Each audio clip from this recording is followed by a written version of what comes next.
Ani relatives, Minogajep, I'm Holly Bird with WPLC, Water Protector Legal Collective, and I'm here with this young man, one of our youths of this area, Tatanka Itancan, excuse me, and we're at a very important hearing. This is the Water Board hearing here in South Dakota with respect to the permits for the KXL pipeline. As we know, there's a lot at stake here, especially for our people.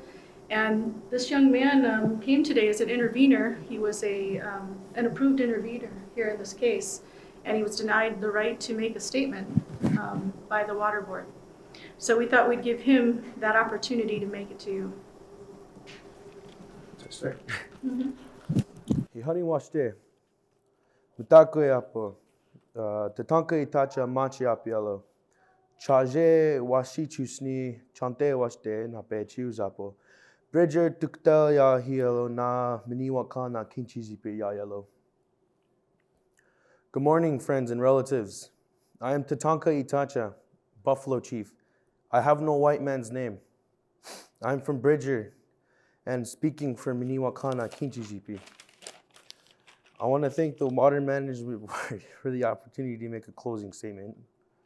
As I wish I could have said. For MniWakan Nakicijinpi, although we have not been allowed to fully participate in the hearings, we have been paying attention, and I offer now the following arguments and closing thoughts.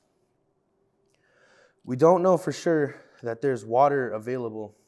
We know this because Senator Troy Heinert, who sits on the committee that oversees the DENR, therefore the Water Rights Program, testified that the Water Rights Program is understaffed, underfunded, and is using outdated reporting practices, equipment, and policies. Ms. Goodman, the chief engineer herself, testified that there are no written policies or procedures for processing applications. It's just, quote, the way things have been done, unquote, the entire time she has worked for the DENR, which is approximately 30 years. There's been a lot of evolution during that time in technology as well as federal policies and laws. But South Dakota just can't seem to keep up. However, the only complaint Ms. Goodman had about the process is the 60-day time limit for processing applications. So even Ms. Goodman could not definitively testify as to the availability of water, neither could Mr. Rath. They also could not accurately testify as to impair water rights due to a lack of adequate knowledge regarding the Winters Doctrine and the existing senior water rights of the tribes per the Winters Doctrine. The applicant, TransCanada, and their expert, Mr. Hopgood, also failed to meet the first two criteria for the same reasons the state failed. The criteria of beneficial use was also not met because no one could answer the question or was not allowed to answer questions regarding corrosive chemicals which may still remain in the rivers as mine tailings, which could affect the integrity of the pipe during hydrostatic testing. Water taken from the rivers that still contain corrosive chemicals would not be a beneficial use to KXL if that very same water causes corrosion to the pipeline itself. This was not allowed to be explored, and TransCanada has proven their negligence to ensure the water they plan to take is the safest possible and won't even allow the exploration in these proceedings for that possibility, which tells us they're probably hiding something.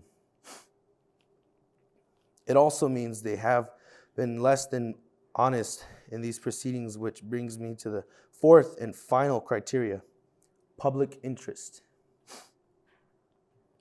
Throughout these proceedings, neither the state nor TransCanada provided any evidence or testimony that supports either the pipeline itself nor the water appropriation to be in the public interest. We, on the other hand, have provided testimony from two witnesses which prove this pipeline and the water permit applications would not be in the public interest if granted. TransCanada and Mr. Tenser in particular have lied to this board over and over and over again. Mr. Tenser testified that TransCanada employees and contractors and subcontractors have been instructed to keep their vehicles off the Cheyenne River Sioux Tribe Reservation as it would violate tribal law. Yesterday, as you were hearing testimony from 2 South Dakota ranches regarding the deceptive and overly aggressive tactics of TransCanada agents. I witnessed 6 TransCanada vehicles convoy their way past my home in Bridger within the exterior boundaries of the Cheyenne River Sioux Tribe Reservation, and in blatant violation of Cheyenne River Sioux Tribe law. If TransCanada cannot abide by our laws and will lie to our faces about it, what makes you think it will be any different for you? TransCanada contends that building the pipeline and appropriating water from the rivers will not interfere with our spirituality as the Kota Oyate. However, we presented 2 witnesses that have testified to the contrary. Yankton Sioux Tribe and Rosebud Sioux Tribe put on additional witnesses that supported the testimony of ours.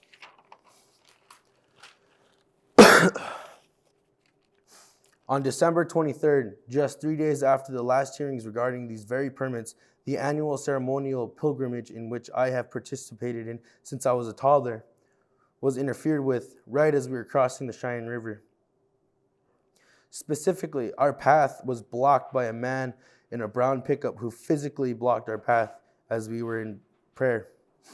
To refresh your memory, my auntie, my tui, LeVay Redhorse, testified that 2 men with guns in a brown pickup disrupted her prayer on the same exact day the previous year. The man in this pickup went so far as to block our entry to a public access road that TransCanada intends to use to transport their pipes from the storage yard on Highway 73 North to the proposed route where TransCanada intends to install them. They haven't even started construction yet, and there have already been massive interference with our spiritual practices. There were 3 professional photographers and videographers present during this incident that have both photographic and video evidence. However, because of the late date and recent rulings, we have been denied the opportunity to present this evidence and the rebuttal witnesses that would accompany it. One of the photographers has been with the ride for 8 years and can provide historical context of absolutely no interference whatsoever. Prior to the presence of TransCanada and the Keystone XL pipeline, finally, when you make your decision, whatever it may be, I'd like to explain something to me in your decision. On November 25th, 2019, a big white out-of-state pickup attempted to T-bone my Ina's car. There's no mistake. It was an intentional act. There's a police report. There's a police report. My sister, Zara, my grandma Mildred, and my Ina, and myself were all in the car when it happened. But what happened strengthened my belief in our ways. Something stopped those men from killing us. But I want you to look at me right now as I stand here before you.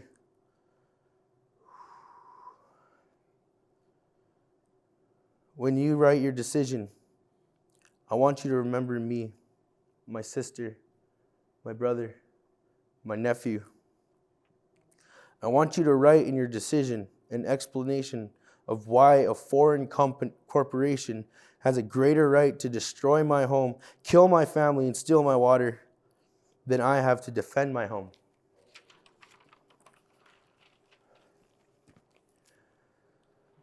Why is it okay for a foreign corporation to terrorize and kill to get their way? Why is my right to pray, my right to clean water, and even my life worth less than their greed?